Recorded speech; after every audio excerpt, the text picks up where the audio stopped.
gündəlik stresi necə çıxardırsınız? Bizim ümumiyyətlə həkimlik sənəti ağır sənətdir. O ki qaldı cərrahiyyə sənətinə, bu ümumiyyətlə ağırdır. Yəni biz elə vaxt olur ki, məsələn bugünkü əməliyyatım hardasa 3 saat ərzində dayanırsan, dayanmadan işləməyə məcbur olursan. Stresli işdir, bəzən işin uyğun gətirməyə bilər, bəzən ağırlaşmalar ola bilər. Bunlar hamısı insana mənfi şeylər yükləyə bilir.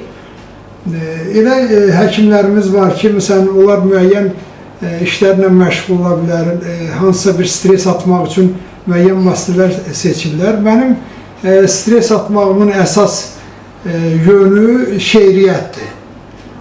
Məsələn, indi görürsünüz, mənim stolumun üstündə Məmməd Arazın kitabı var.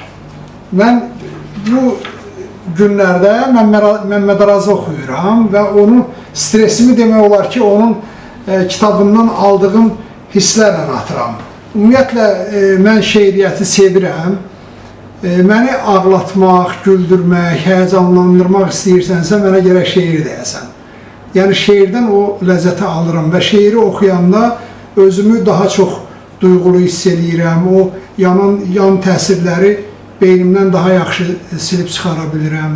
Eyni zamanda təbiəti xoşlayıram. Biraz mən dağ adamıyam. Yəni, dağlarda dünyaya gəldiyimə görə dağlarda yaşamaq və dağları ziyarət eləmək, oradakı bulaqlardan su içmək, yüksəkliklərə qalxmaq, alp çəmənlərdə olmaq, oradakı gülləri seyr eləmək mənə doğrudan da stres atıcı təsir bağışlayır.